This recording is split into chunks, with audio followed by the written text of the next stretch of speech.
Recovering better for an equality and sustainable life. Pemulihan yang lebih baik untuk dunia yang adil dan berkelanjutan. Kemuning tumbuh mengiring biji jali, membawa seri di kota Pandan. Assalamualaikum pemirsa Muslimah Delhi, izinkan karya kami membawa pesan.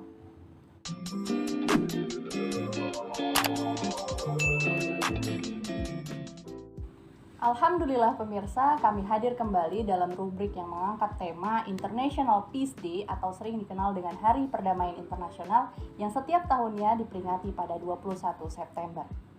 Wajah dunia banyak berubah, keputusan politik pun banyak dibuat terperangah. Tak usai pula, negeri-negeri dirundung wabah. Akankah ada kedamaian di tengah konflik-konflik yang tak sudah-sudah?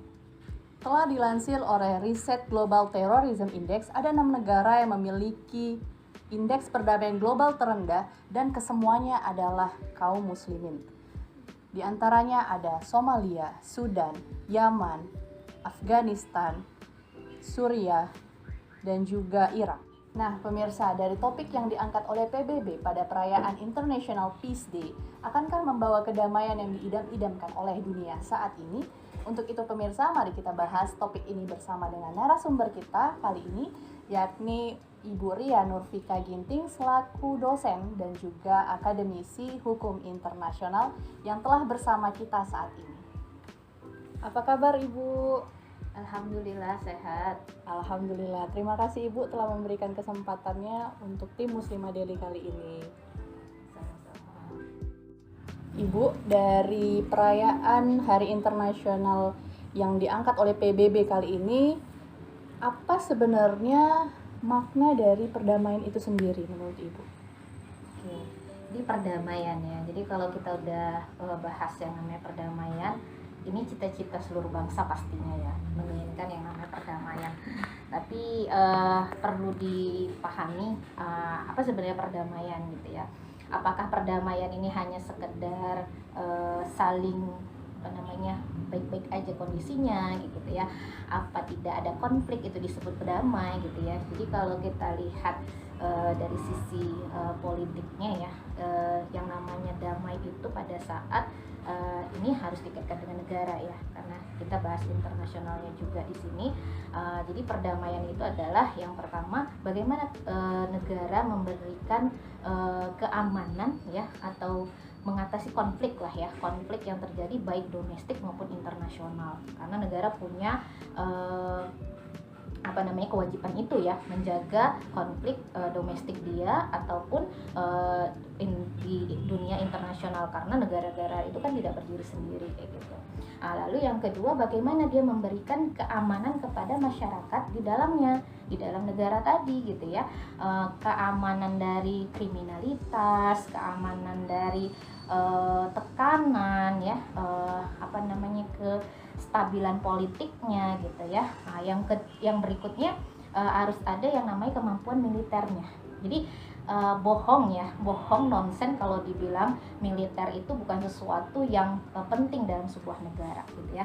Militer itu sangat penting. Jadi bagaimana kemampuan militer suatu negara itu menunjukkan bagaimana kemampuan dia, upaya negara tadi untuk menjaga perdamaian negara. Jadi nggak sederhana damai itu gitu. Dalam cakupan yang lebih luas karena dalam tatanan internasional seperti itu. Bagaimana kan Nurma kita lihat kondisinya internasional sekarang, kalau kita tadi bahas bahwa ini adalah Hari Internasional Perdamaian Internasional ya. Bagaimana kondisi internasional sekarang, kita lihat konflik-konflik luar biasa banyak gitu ya. Yang apa yang terjadi di Suriah, apa yang terjadi di Rohingya, apa yang terjadi di Irak, Iran kayak gitu ya, Sudan, India gitu ya, Palestina bahkan sampai sekarang kayak gitu ya. Ini menunjukkan bahwa memang secara dunia perdamaian itu belum terwujud sama sekali gitu. Masih ada beberapa negara yang dia dalam kondisi tertekan kayak gitu ya, bahkan dijajah kayak gitu. Jadi kita bisa mengatakan bahwa saat ini memang belum terwujud perdamaian yang tadi kita yang diidam-idamkan itu ya, tadi. Yang kita idam. Dari negeri-negeri yang Ibu sebutkan tadi, apa yang terjadi di sana, Bu? Dan itu termasuk ke dalam negeri-negeri kaum muslimin, bukan, Bu? Jadi kalau kita baca di buku Syekh Taqiyuddin An-Nabhani ini Nurma ya, jadi konflik di dunia ini ada 3 penyebabnya. Yang pertama itu tadi adalah khurafat negara internasional ya, jadi adanya konspirasi. Yang kedua itu adanya cengkraman dan dominasi negara-negara adidaya terhadap negara-negara yang lemah. Yang ketiga itu ada imperialisme dan penjajahan gaya baru ya, kalau bisa kita bilang penjajahan gaya baru. Jadi yang ketiga ini yang mungkin bisa kita ikhsas ya, bisa kita indera bahwa pada saat ini imperialisme ini, penjajahan gaya baru ini luar biasa, kita bisa lihat secara nyata kayak gitu ya. Kalau di dalam kitab ini dibilang ya, baik itu Asia, Afrika, Amerika Latin, mereka secara fisik mungkin merdeka, tapi ternyata secara lahiriah bisa dibilang begitu ya, tetap dijajah gitu ya, tetap dijajah. Jadi dijajahnya bagaimana? Yang paling kita bisa lihat saat ini penjajahan gaya barunya itu adalah aspek ekonomi. Luar biasa aspek ekonomi ini ya. Jadi kalau kita bisa lihat, negara yang satu menjajah negara yang lain itu tidak dengan militer lagi gitu ya, tapi dengan gaya baru tadi, yaitu dengan adanya tekanan cengkraman ekonomi tadi, perampasan kekayaan negara-negara yang subur mungkin ya, yang kaya, tapi mungkin tidak punya kemampuan gitu ya dari sisi untuk mengelolanya, jadi akhirnya bisa dirampas oleh negara yang mungkin kuat, bisa kita bilang kuat, maju gitu ya. Nah ini dia ya, jadi konflik ini akan terus terjadi, perdamaian juga tidak akan terwujud, perdamaian yang hakiki yang kita impikan, yang kita cita-citakan ya, itu tidak akan terwujud selama ada negara kuat ya, yang dia itu memandang rendah, memandang hina negara lain, negara maju menindas negara miskin gitu ya. Nah ini nggak akan pernah terwujud. Nah jadi kalau pada saat sekarang ini gaya penjajahan baru inilah yang bisa kita lihat. Mungkin orang bilang kan, bisa juga ya nanti dibilang ya kerjasama, investasi segala macam kayak gitu ya. Nggak ada tuh yang kesannya kayaknya dijajah gitu ya. Karena kalau penjajahan, kalau orang bilang penjajahan pasti kesannya itu angkat senjata, militer, seperti yang tadi kita bahas pertama, Palestina, Suriah, Sudan gitu ya. Jadi tanpa kita sadari ternyata itu pun sudah menjadi untuk penjajahan. Satu penjajahan, dan penjajahan itu bertolak belakang dengan perdamaian yang nggak akan damai kalau itu tetap terjadi. Kemudian Ibu mengkaitkan dengan tema yang diangkat oleh PBB terkait dengan recovering better for an equitable and sustainable world. Ada 3 poin yang kita angkat ya. Ada pulih, adil, dan berkelanjutan. Akankah hal ini sinkron dengan apa yang diharapkan oleh dunia terkait dengan perdamaian, melihat dengan konflik yang tadi Ibu sampaikan? Jadi dengan 3 kata kunci tadi ya, jadi diangkat oleh PBB untuk katanya anjuran untuk perdamaian dunia, di hari perdamaian dunia atau perdamaian internasional gitu ya, yang mereka selalu setiap tahun mereka itu merayakannya atau merayakan dianggap penting lah ya, hal penting yang harus diangkat, dan mereka mengajukan beberapa program-program kayak gitu ya. Kita bisa pastikan ini tidak akan pernah mewujudkan perdamaian seperti apa yang kita bahas sebelumnya. Kenapa gitu ya? Mau beratus-beratus kali pun temanya diganti gitu ya. Kalau pada dasarnya tidak ada pergantian konsep ya, konsep perdamaian tadi gitu ya, masih ada imperialis tadi gitu ya, penjajahan gaya baru tadi, ya perdamaian itu tidak pernah akan terwujud kayak gitu. Nah, jadi kita kembalilah kepada dasar kita, kepada fitrah kita sebagai manusia. Fitrah kita sebagai manusia apa? Kita pasti butuh kepada yang lebih dari kita. Berarti kita butuh sang kholik yang menciptakan kita. Sang kholik inilah yang akan mengatur kita, yang mengiring kita bagaimana aturan yang pas, bagaimana definisi damai tadi, sehingga kita paham gitu. Kita bisa mengikuti rel itu gitu. Artinya bukan hanya sebatas kita menjadikan sang pencipta itu sandaran kita untuk ibadah saja, seperti itu ya Ibu ya. Ya betul sekali Nurma, itu juga paling penting sekali ya. Jadi kalau kita udah bahas seperti ini kan, apakah iya realistis gitu ya? Kan maksudnya Ini bahasannya internasional loh, intelektual sekali. Emang ada di Islam yang kuno gitu. Oh, jangan salah gitu. Islam dengan aturannya yang sempurna, yang komprehensif, menyeluruh kayak gitu ya. Ternyata luar biasa gitu ya. Sistem Islam. apa gitu yang dibangun, Bu? Betul. Jadi punya gitu ya sistem yang itu akan mewujudkan perdamaian dunia. Sistem ini ya pastinya berdasarkan syariat Islam, aturan-aturan yang sudah diturunkan oleh Allah sang Khalik gitu ya. Tapi dia tidak bisa berdiri begitu saja gitu. Butuh sebuah institusi, sebuah negara. Karena di awal tadi Ibu sudah mengatakan bahwa kalau sudah bahas internasional itu harus, kalau dalam kuliah mata kuliahnya ya, subjek terpentingnya itu adalah negara. Jadi kalau sudah mau bahas perdamaian internasional, mau bahas perdagangan internasional, mau bahas segala hal yang internasional, subjek terpentingnya adalah negara. Begitu juga Islam. Jika mau kita lirik bagaimana sejarah Islam diterapkan dalam sebuah institusi negara gitu ya, bagaimana negara mengatur secara domestik maupun internasional, luar biasa. Banyak sekali Nurma karya-karya intelektual itu yang mengatakan bahwa pada masa Khulafaur Rasyidin ya, pada masa Islam itu tegak dalam sebuah institusi negara, banyak sekali wujud dari perdamaian tadi nampak sekali gitu ya. Bisa kita lihat dari karya-karya itu gitu. Seperti ini ya, karyanya T.W. Arnold ya, di bukunya The Preaching of Islam ya Nurma ya. Jadi di situ dia mengatakan bahwa perlakuan kaum muslimin kepada non muslim gitu ya, ini luar biasa toleran sekali gitu ya.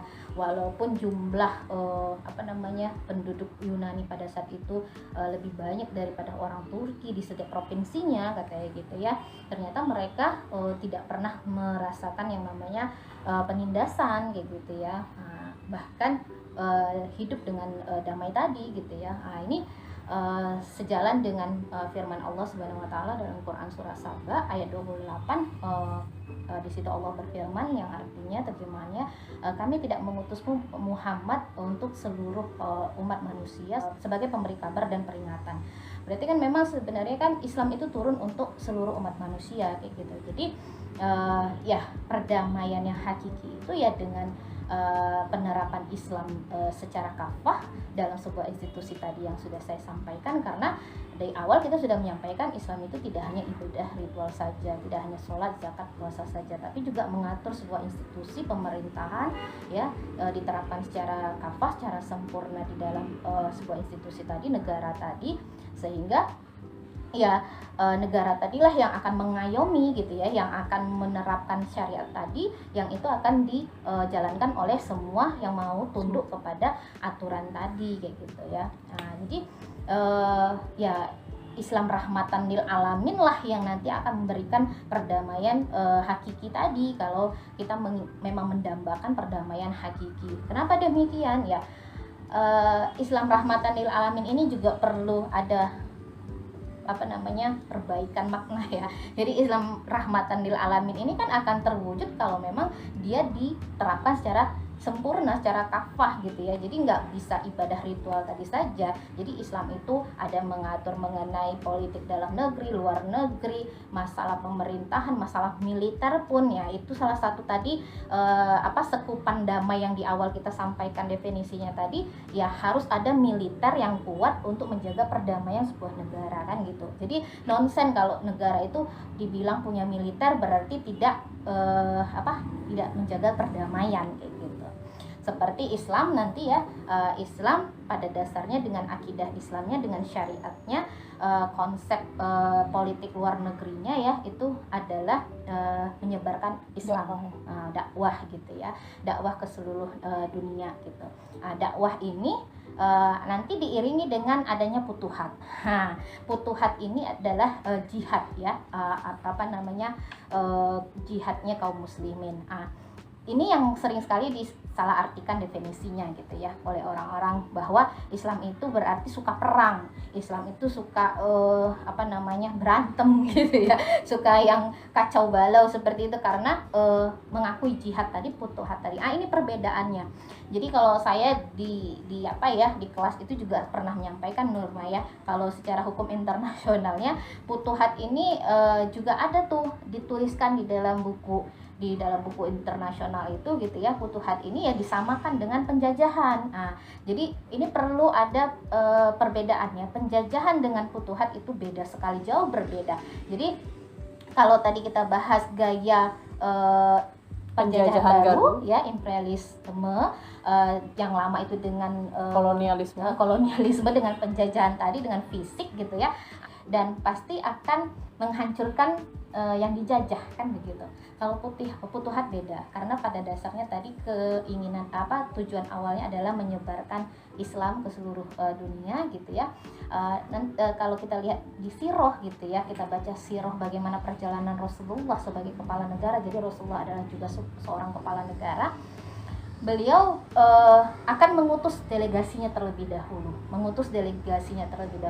Setelah mengutus delegasinya, jika mereka tidak ingin tunduk kepada hukum Allah ini tadi, karena kan Islam rahmatan lil alamin, dia harus diterapkan secara menyeluruh dan untuk semua manusia, bukan hanya orang muslim gitu ya. Jadi pada saat mereka tidak mau tunduk pada aturan Islamnya ya, bukan mereka tidak mau masuk Islamnya. Ini juga katanya nanti kalau misalnya Islam diterapkan secara kafah dalam sebuah institusi daulah khilafah, maka semua non muslim akan dibantai. Ngeri kali ya. Jadi khilafah itu berdarah-darah, nggak ada tuh yang namanya khilafah buat perdamaian hakiki. Salah. Jadi yang diminta itu mereka tunduk, bukan masuk ke dalam agama kita, bukan masuk ke dalam Islam, karena mereka dalam Islam nggak pernah ada namanya paksaan untuk menganut sebuah agama. Jadi kalau Anda mau tetap agama Anda dengan agama Anda silahkan, tapi hanya satu saja syaratnya, Anda harus tunduk terhadap aturan-aturan yang akan diterapkan dalam institusi tadi, khilafah tadi.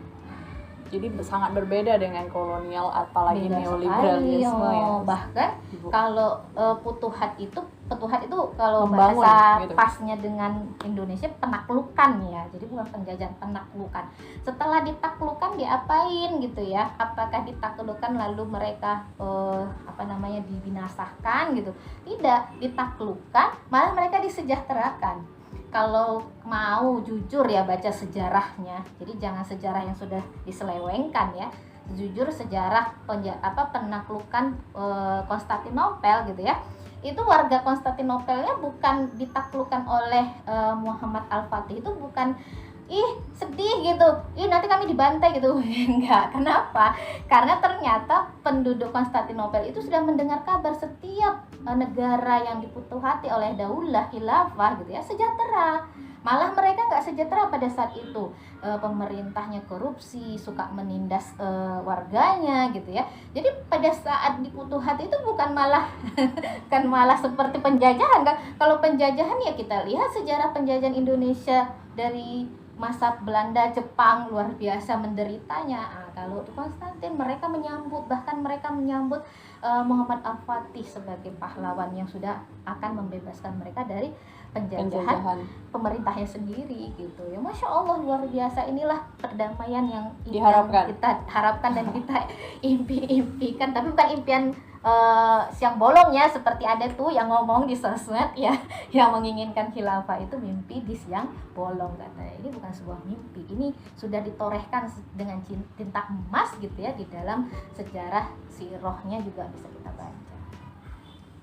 Wah, sangat mencerahkan sekali ya pemirsa Muslimah Daily. Semoga apa yang didapat hari ini mampu menjadi wawasan baru bagi kita terkait dengan perdamaian internasional, bahwa perdamaian internasional itu akan mampu terwujud bukan hanya sebatas karena slogan, melainkan ada bukti nyata terkait dengan upaya kita untuk mensejahterakan masyarakat dengan menggunakan sistem yang paripurna yang tidak menjajah, yaitu dengan sistem Islam tentunya.